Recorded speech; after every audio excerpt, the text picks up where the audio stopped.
Nasa linya na natin si COMELEC Chairman, Attorney George Garcia. Chairman, magandang umaga po. Si Yuel Reyes po ito. Magandang umaga, Sir Joel, at sa mga kababayan natin, magandang umaga po sa inyong lahat. Opo, unahin muna natin Chairman, yung pagsisimula ng election period sa Bangsamoro Region. Kamusta ho ang obserbasyon natin sa unang araw kahapon?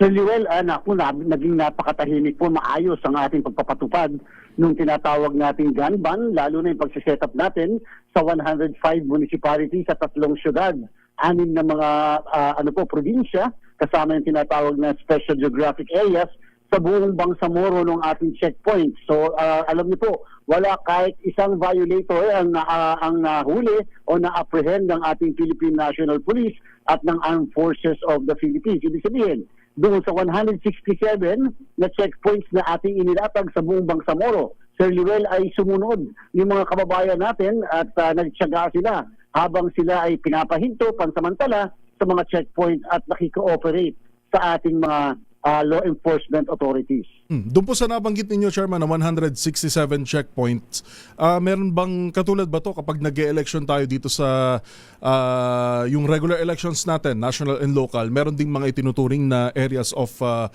concern? Yes po, Sir Joel.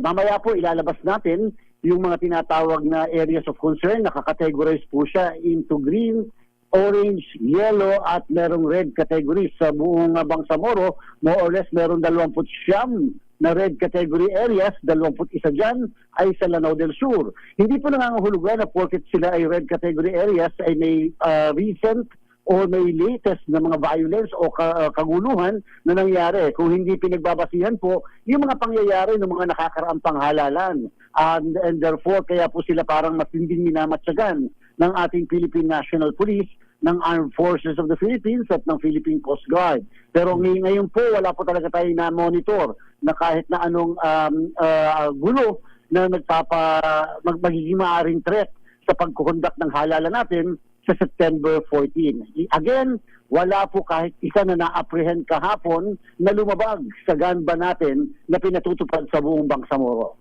Ano naman yung babala natin, Chairman, dun sa mga magtatangka, dahil minsan may mga makukulit talaga kahit dito sa atin, may mga pasaway pa rin na nagdadala ng baril. Meron bang mga allowed lang na mga individual na mag-carry ng baril during this period?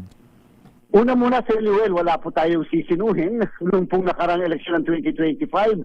Nasa gobyerno man o pribado, naka-uniforme man o hindi, ay ina-arresto at ina-apprehend sa ating pong mga checkpoints. Ibig sabihin, ipinapatupad natin ng patas ang ating pong gun ban sapagkat yan po ay sadyang nilatag ng ating batas upang masigurado na magiging matahimik ang halalan na gagawin natin sa September 14. So again, ito po ay no holds barred na pagpapatupad ng ating batas. Doon naman po sa mga gustong humingi ng exemption, lalong-lalo na meron talaga dyan, Sir Joel, na ang trabaho, ang nature ng kanyang opisina o posisyon ay dahil lagi may dalang pondo, pera at kailangan ng seguridad o kailangan na meron siyang weapon para protektahan ng kanyang sarili o yung trabaho, ay pwede naman po silang humingi ng exemption sa COMELEC. Nagbibigay naman po tayo ng gun ban exemption, pero siyempre may proseso at hanggat maaari sana mas maaga nilang ginawa upang hindi na sila maistorbo sa kasalukuyan. At ito pong ating pong gun ban ay tatagal kahit after the election, Sir Joel. Dahil nga sa ang violence, ito pwede namang mangyari. Hindi lamang prior or during the election, kahit after the election. Meron ho ba tayong so far ngayon na buti ho nabanggit ninyo na walang sisinuhin yung checkpoints natin ay sapat naman ho tayo ng mga tao at 24/7 magche-check yung ating mga kapulisan dyan dahil kung di ako nagkakamali, Chairman, tama na kapag election period, mas superior ang COMELEC. Alam niyo po, ang ginagawa po natin ditong strategy, kahit naman po nitong mga nakaraang halalan na sa pamamahala po natin, ay sinisigurado natin na combined forces ng Philippine National Police at Armed Forces of the Philippines ang nagmamando sa ating mga checkpoint. Kung kaya nga lamang, gusto rin natin sabihan ng ating mga kababayan, huwag po silang mag-aalala sapagkat pinakamataas na atas at utos natin ay laging susundin at tutuparin yung isa nga karapatan ng mga kababayan natin kahit sila ay napapara o kahit sila ay pinapahinto sa mga checkpoint natin. Ibig sabihin, limitado lamang ang mga otoridad sa tinatawag na visual search sa Luel. Hindi po pwedeng sila ipababain o magpabukas ng kung ano-ano sapagkat yun po ay maaari mag-violate ng karapatan nila na pinoprotektahan naman ng ating saligang batas. So again, sana po magpatuloy po yung nangyari kahapon na wala kahit isang na-apprehend, wala kahit isang na nahuli na may daladalang armas na ipinagbabawal natin. Opo, ano pa po yung mga paghahanda natin sa mga susunod na araw, Chairman, lalo't 2 months, kulang-kulang 2 buwan pa bago itong barn polls. Kauna-unahan, historic barn polls natin. Sir Joel, dahil nga po nagsimula na tayo sa tinatawag na election period kahapon, dyan po sa Bangsamoro ay bawal na rin maglipat-lipat o magkaroon ng tinatawag na personal movement sa pamahalaan, lokal man o national, nang hindi po nagpapaalam sa Commission ng Election. Yan po ay isang election offense. At Sir Joel, ang ating pong campaign period ay magsusimula na nitong July 30. And therefore, nangangahulugan mula kahapon hanggang sa July 29 ay hindi pa pwedeng mangampanya ang ating pong mga kababayan. Opo. So ang ating mga kandidato, bagamat pwede nila kasi sabihin na ito ay automated election dahil nga sa sila ay hindi pa naman considered candidates and therefore pwedeng umikot yan. Pwede nila po sabihin yan, Sir Joel. Pero again, sa mga kababayan natin, tuloy na tuloy ang halalan sa September 14 sa Bangsamoro po. At again, yung 2.3 million na mga kababayan natin, umasa kayo. Yung mga balota po natin ay kasalukuyan ng iniimprenta, maaari matapos po ito ngayong darating na Sabado at Linggo.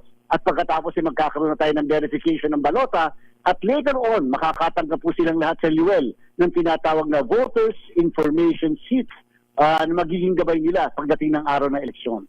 Hindi po ba tayo nagkakaproblema, Chairman, sa mga teachers din ba yung gagamitin natin dito na anong tawag doon, yung parang election, yung mga nagbabantay mismo sa mga presinto? Kumbaga, hindi... Yung pong ating mga... yung pong ating mga electoral boards na tinatawag, yung mga BI na tinatawag, ay yan po ay mga guro na mga miyembro po ng NBHTE, dyan po sa parang pinaka-DepEd nila yan, sa Bangsamoro. Kaya nga lang po ang COMELEC din ay naghanda ng mga 2,000 na mahigit na mga miyembro ng Philippine National Police upang kung sakasakaling merong mga miyembro po ng electoral board, mga guro, hindi makakapaglingkod kung anumang kadahilanan, ay pwede pong humalinhin yung pong ating pong mga Philippine National Police. At ito po ay nakadeploy sa iba't ibang parte ng Bangsamoro at sila ay mga nanggaling hindi mismo sa rehiyon ng Bangsamoro, kung hindi pinagkukuha po natin sila sa iba't ibang rehiyon sa paligid po ng Bangsamoro. Alright. Isang bagay pa po pala, Chairman, samantalahin ko na lang din po, yung dito sa Cavite, special elections para sa Lone District ng Dasmariñas. Kamusta ho yung filing of Certificate of Candidacy natin? Kung di po ako nagkakamali, ngayong araw na yung last day. Yes po, Sir Luel. Ngayon na po huling araw at as of kahapon, alas 5 ng hapon, ay 4 na punat na mga kababayan natin dyan sa Dasmariñas ang nag-file ng kanilang Certificates of Candidacy. Hihintayin natin kung ilan pa at sino pa yung mga magpa-file ngayong araw na ito ng kanilang Certificates of Candidacy. So far naman po, sa 2 araw na ginawa nating filing, naging napakatahimik din po. At dahil na pinaghandaan natin yung filing na yan ng candidacy para naman po sa August 29 na eleksyon dyan sa nag-iisang distrito ng Dasmariñas, Cavite. Mabanggit ko lang po sa UL, tayo rin po ay merong plebisito na mangyayari ngayong July 25. Diyan naman po sa may bandang area ng Parañaque, kung saan ang 5 barangays ay boboto kung dapat bang hati-hatiin yung mismo tinatawag na area ng Asiana para sa iba't ibang jurisdiction ng bawat isa. Grabe, Chairman, magkakasunod na election to. Kinakaya pa ba ng budget ng COMELEC? Alam niyo po, yung po kasi mga ganyang plebisito naman ay kalimitan ang local government unit ang in charge. Mamaya nga pong hapon ay tayo maaaring madalaw ng ating dating Vice Presidente, ngayon ay Mayor ng Naga City, si Mayor Leni Robredo, upang mapag-usapan naman natin yung plebisito na mangyayari dyan po sa Naga, dahil nga po sila yung nagpapakonvert na into a highly urbanized city rin. And yan po isang pa rin sa gagawin electoral exercise ng inyong Commission on Elections. Apo, pahabol na lang Chairman, panghuli na lang po dito sa balikan ko yung sa DASMA. Kung sakaling mag-file ho si Mayor Jenny Barzaga for candidacy sa House of Representative, mababakante yung posisyon niya as mayor ng DASMA. So kinakailangan ba natin ulit na magkaroon ng special election or magkakaroon lang ng hierarchy? Sir Luel, bagamat ito'y maaari speculative pa at this point, pero Opo. sige po, hypothetically, biglang mag-file ng candidacy ang isang mayor sa isang posisyon na pagtatalu-talunan ngayong darating na August 29, ay hindi pa po din resign kaagad yung naturang mayor sapagkat kinakailangan muna, halimbawa siya ay manalo at pag siya ay nanalo at saka lang mababakantehan ang pwesto. Kunwari po mabakantehan ang pwesto nung mismong isang nakaupong mayor dahil nanalo siya sa isang halalan, ang papalit naman po ay ang vice mayor. At hindi po kakailanganin si Luel na magkaroon ng isang espesyal na halalan para lang fill upan yung mababakante noong mayor. Ang mangyayari po, yung vice mayor ay tataas at yung number 1 councilor naman ay tataas bilang vice mayor and so on and so forth. Yung kahuli-hulihang konsehal base sa ating local government code ay itatalaga naman ng presidente kung sino man yung mismong partido na nag-create ng vacancy na tinatawag. Sapagkat pagka po katulad ng Marinas Cavite, ito ay isang syudad and therefore ang presidente, pangulo ng bansa ang nag-a-appoint ng kahalingin ng kung sino man ang nag-create ng bakante. Alright, maraming salamat po Chairman at mahaba-habang araw pa to at magkakasunod pala na halalan. Hindi lang special elections, may plebiscito rin and of course kasabay nitong paghahanda ongoing sa BARM elections. Maraming salamat po Chairman, mabuhay po kayo. Maraming salamat po Sir Luel, mabuhay din po at magandang umaga. COMELEC Chairman Attorney George Erwin Garcia. Maganda umaga, Pilipinas!